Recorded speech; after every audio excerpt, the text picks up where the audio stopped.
Gravando aqui mais um FolhaCast para a Folha de Londrina, Folha Enem.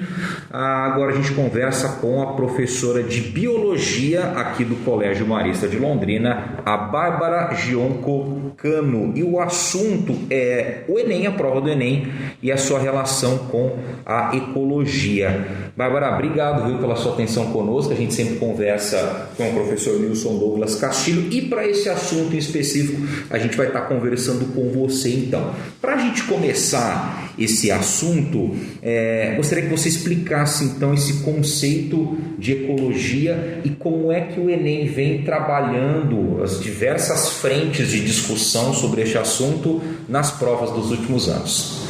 Obrigado, pelo convite, por essa conversa. Espero poder esclarecer alguns pontos, porque esse de fato é um tema muito importante. E digo não só para o Enem, mas se a gente pegar todos os vestibulares aqui, Paraná, São Paulo, e a gente fizer um apanhado do assunto que mais cai, com certeza entre os 5 assuntos a ecologia vai estar lá.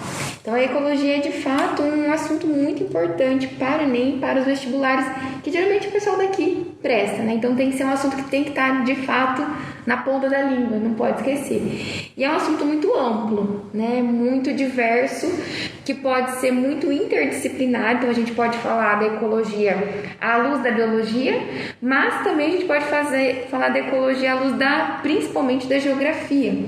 E aí a gente pode englobar outras disciplinas, física, química e principalmente a ecologia como um tema na redação. Então ela perpassa por todas as disciplinas, tem como ela ser cobrada de muitas formas. Se a gente fala à luz da biologia mesmo, que é o que a gente vai discutir hoje, com certeza, aí uns 30% da prova vai ser de ecologia, porque sempre é. Então a gente sempre tem muita questão de ecologia no Enem. Então, assim, Bárbara, já era digamos assim, um carro-chefe do Enem nessa parte, o INEP, o Ministério da Educação, já vinham batendo nessa tecla? Eu faço essa pergunta porque eu percebo de uns anos para cá, principalmente órgãos como a ONU e outros relacionados, tendo uma maior preocupação com o futuro do planeta. E talvez isso seja uma forma de explicar para os jovens de hoje, principalmente que têm um acesso à internet, de que realmente o nosso mundo ele precisa de ajuda e que tem que partir primeiro de nós e não somente do poder público. Talvez seja um desses pontos, seja válido a gente raciocinar dessa forma. E eu acredito também que é pela própria característica da prova do Enem. A prova do Enem é uma prova multidisciplinar e interpretativa.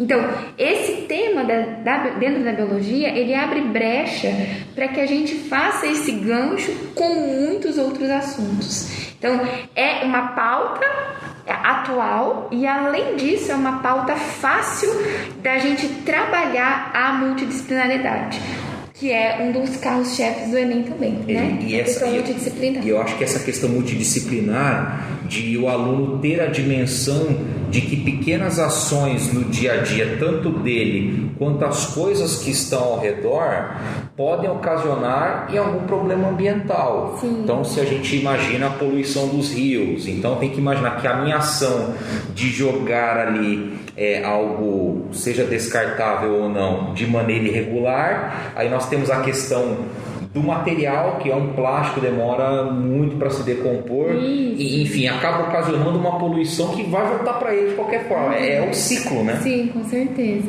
Então, se a gente pensar dessa forma, à luz disso, é muito fácil da gente raciocinar as questões. Muitas delas são bem interpretativas.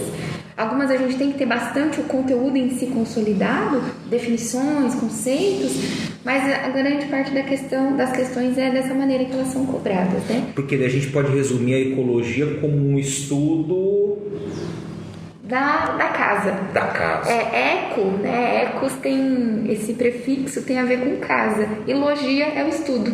Então é o estudo do mundo, da nossa casa comum, Há alguns anos atrás, o Papa Francisco lançou um documento que tinha justamente esse título, o cuidado com a casa comum. E é muito interessante porque ele mostrou, assim, até por outro lado, um lado cristão, de enxergar o meio ambiente, que casa com essas questões, né? Então, ecologia nada mais é do que o estudo das relações entre os seres e o ambiente. Então, eu estudo como os seres interagem entre si e como os seres interagem com o meio onde vivem. E aí eu vou estudar a partir disso um monte de derivações, conceitos e inter-relações, e aí eu estudo essas relações que muitas vezes são harmônicas, desarmônicas, e as consequências dessas relações para os seres envolvidos e também para o meio ambiente. E se a gente imaginar, e desculpa te interromper, né? E se a gente imaginar que a natureza tem fenômenos que fogem do nosso controle, né? Uhum. Então, se acontece um furacão,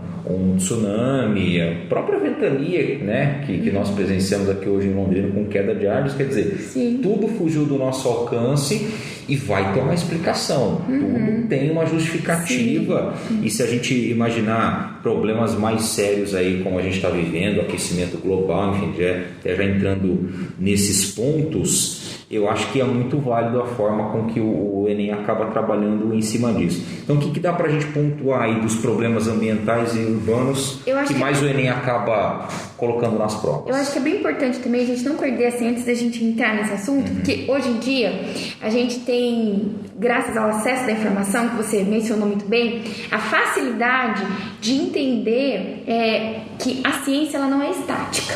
Então, até com os conceitos ecológicos, hoje sabe-se mais que alguns pesquisadores acreditam em alguns pontos e outros discordam e acreditam em outros e assim por diante. Porque ciência é isso, né? É a arte do erro, da discussão, da experimentação. Então, quando eu vou fazer o Enem, eu tenho que levar em consideração quem faz a prova. Quem faz a prova acredita fielmente que, e isso eu não posso perder de vista porque isso é gatilho para a resposta, que os problemas ambientais urbanos, eles de fato são totalmente ocasionados pela ação do homem, tá? E isso é muito importante. Você pode concordar, você pode discordar, mas na hora de responder a prova, você tem que ter essa sagacidade para responder, tá? Então, por exemplo, hoje tem uma discussão muito grande sobre o aquecimento global. Então, existem muitos cientistas, artigos muito bons publicados dizendo que o aquecimento global é um fenômeno natural. E muito bons, assim, argumentos válidos, do mesmo jeito que tem argumentos muito válidos sobre a ação antrópica do aquecimento global. E aí, onde que eu fico? Bom, tem um denominador comum ainda, é ponto de discussão. Só que, para o Enem, a discussão sempre vai rolar para esse lado da ação do homem como protagonista do aquecimento global. Então, eu não posso perder isso de vista. Por mais que eu tenha outras opiniões, e hoje, com certeza, os alunos têm outras opiniões, falo isso porque dentro da sala de aula, hoje a gente é questionado com relação a isso. Professor, você viu que talvez o gás carbônico não seja tão vilão assim, porque eles têm acesso ao conhecimento. Mas quem faz a prova do Enem, esse é o viés. Então, é importante a gente pensar dessa forma. Que bacana. Né? Então, eu não posso perder isso de vista. Então, quando a gente fala de ecologia, é importante a gente estudar definições, conceitos, as relações ecológicas, harmônicas, desarmônicas que existem entre os seres, né? Por exemplo, mutualismo, predação, parasitismo, que são questões básicas, mas bem importantes. Cadeia alimentar, dinâmica de populações. Então, tudo isso está dentro dessas definições básicas da ecologia, como se fosse, se a gente estivesse construindo de fato uma casa, né? Então seria a base da ecologia. Aí a gente pode entrar nos problemas ambientais urbanos. É importantíssimo não perder de vista aí aquecimento global, atrelado ao aumento do gás carbônico por ações antrópicas, tá? De novo, se você concorda ou não, não tem problema, né? Mas esse é assim que o Enem conta, né? Além do aquecimento global, as consequências dele, né? Por exemplo, derretimento de geleiras, diminuição de biodiversidade, aquecimento lá dos oceanos, diminuindo o número de corais, de algas, o processo de branqueamento das algas, que significa que elas estão... branqueamento, dos corais, significa que eles estão morrendo, e a gente sabe hoje que as algas são os grandes produtores de oxigênio, da demanda de oxigênio que a gente tem no planeta terra.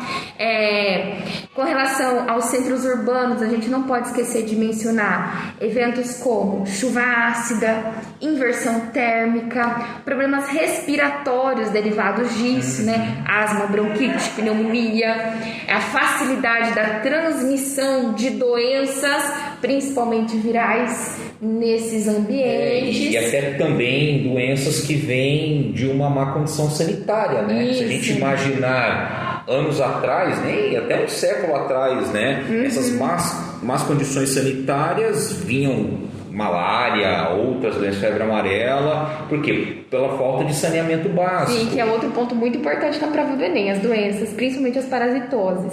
E aí a gente pode pegar esse gancho também, né, de uma sociedade mal cuidada. E aí o saneamento básico, né, eu sempre brinco com os alunos, falou de doença oral fecal, qual é a melhor prevenção? Saneamento básico. Se tiver qualquer alternativa assim na prova, é essa que vai ser, né? Então, isso é importante também. E aí, mencionar o problema da água, da poluição da água, da quantidade de água que se desperdiça. E a partir desses pontos, entender que essas questões elas vão vir principalmente ligadas a modelos interpretativos, mas também ligados principalmente à química, essas questões, né, dos conceitos da molécula, da acidificação da chuva, como é que a chuva fica ácida, por que a chuva fica ácida, qual é a reação química que acontece. Então, fazer esse gancho com outras matérias é muito importante dentro dos problemas ambientais urbanos. E aí nós temos também a questão dos recursos renováveis e não renováveis. Aí entra na questão da água, que também vem sendo muito divulgado, essa preocupação que o mundo inteiro tem, ou pelo menos deveria ter com relação a isso. Coincidência ou não, o nosso país hoje passa por uma crise hídrica, né? A gente tem que acionar a termoelétrica, a conta de luz fica mais cara, enfim, é mais um exemplo que pega de um lugar, acaba sendo transferido para outro e a gente sente em questão, a gente sente no nosso bolso. Por que a conta de luz está mais cara? Olha, porque está faltando água, isso, aquilo. E aí a gente pega a água como um recurso não renovável. Isso, e dentro desses recursos é bem importante a gente entender o princípio deles, né? Por exemplo, como funciona uma hidrelétrica, como funciona uma termoelétrica, vantagens, desvantagens, como funciona uma usina nuclear, por que ela polui menos, mas por que não tem tantas usinas nucleares no mundo como um todo, né? Então, quando eu falo desses recursos, é importante entender as diferenças entre eles, vantagens e desvantagens, que alguns não poluem nada, como uma usina nuclear, mas geram produtos altamente tóxicos. Então, qualquer escape ali vai virar um grande transtorno ambiental, né? Então, tem que pensar nisso também. Outro problema urbano que é muito importante e recorrente é o problema do lixo. Para onde vai o lixo? Né? Então, discutir aterro sanitário, lixão a céu aberto, aterro controlado. Aí, dentro desse aspecto, será que todo lixo que vai para o lixo é de fato lixo? Né?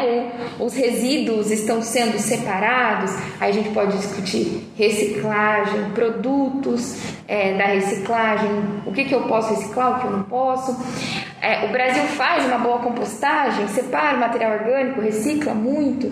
Qual é a proporção de lixões a céu aberto que a gente tem? E aí a gente engata nessas doenças, nessas parasitoses, principalmente porque daí no lixo eu vou ter vetores, né, mosquitos, ratos, insetos de maneira geral, que vão transmitir a doença daqueles lixões a céu aberto até a população. E principalmente, claro, a população carente, né? E aí entra outro problema que também não é só biológico, mas é um problema que eu poderia colocar aí dentro da geografia. Quantas pessoas não sobrevivem do lixo? Não tiram seu sustento, seu alimento no lixo mesmo, né? O reciclado, o resto de comida, enfim, o que está lá é o sustento da minha família.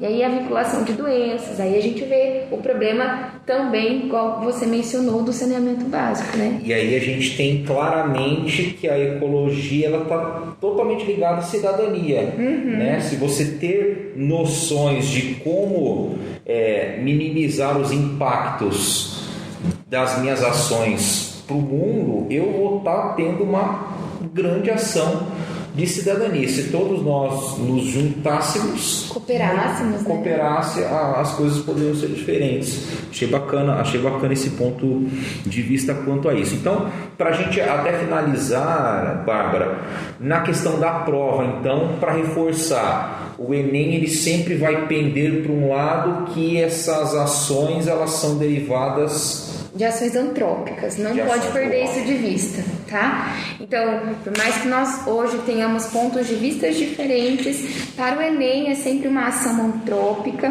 Então, esses problemas ambientais urbanos que são recorrentes nas provas, principalmente com multidisciplinariedade, com a disciplina de química, nessa questão gás carbônico,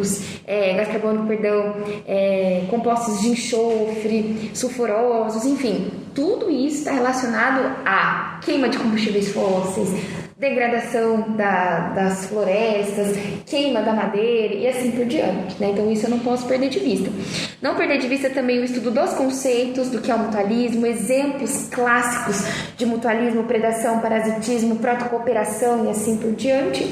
E essas discussões que perpassam, como você disse, a cidadania, mas extrapolam muitas vezes não só um conhecimento senso comum, porque eu preciso ter um conhecimento de dados, de conceitos mesmo, aí relacionado ao problema do lixo, problema da água, enfim, toda essa outra discussão que a gente pode entrar. E é por isso que a ecologia cai tanto. E um ponto também, agora sim, para a gente finalizar, é tentar estabelecer, acho que isso para reflexão, né, Bárbara? Tentar estabelecer uma reflexão entre qual é o limite do progresso sem agredir tanto o meio ambiente, né? Porque a gente pode pegar um exemplo mais recente, não sei se você chegou a acompanhar lá em Balneário Camboriú, eles estão aumentando a faixa de areia, quer dizer, eles já estão invadindo ali uma faixa que, gente, à noite, se as ondas vierem mais fortes, aí você fica pensando, poxa vida, mas até que ponto vale você progredir do jeito que eles estão fazendo ali, sendo que uma hora isso pode se reverter, quase que um karma, né? Sim. Você faz, vai vir para você e a gente não consegue controlar por ser uma ação da natureza. Sim. Essas soluções, né, dos problemas ecológicos também é um ponto importante, né? Por exemplo, hoje se fala muito de agroecologia, rotações de culturas, para desmatar menos, desgastar menos o solo. E a gente pode entrar também no problema dos inseticidas, né, dos pesticidas, e hoje a gente tem alternativas, que a gente pode alternativas verdes para melhoria, né, da produção, da produtividade. Então, numa área de 1 metro quadrado, eu colher o dobro na minha plantação. Isso é maravilhoso, porque eu uso menos, poupo mais o ambiente. Então, essas soluções, né, que existem já hoje, também são importantes pontos de estudo. Bacana. Gostaria de acrescentar mais alguma coisa, Bárbara? Acho que basicamente é isso, porque se a gente acrescentar mais, daí a gente ficaria falando muito tempo, porque é muita coisa que pode cair. Bacana, mas legal esses pontos aqui. Então a gente agradece a participação da professora Bárbara Gionco-Cano, que é professora de Biologia aqui do Colégio Marista. O assunto do FolhaCast de hoje, Enem e a sua relação com a ecologia. Obrigado, Bárbara. Até a próxima. Eu agradeço. Muito obrigada. Valeu.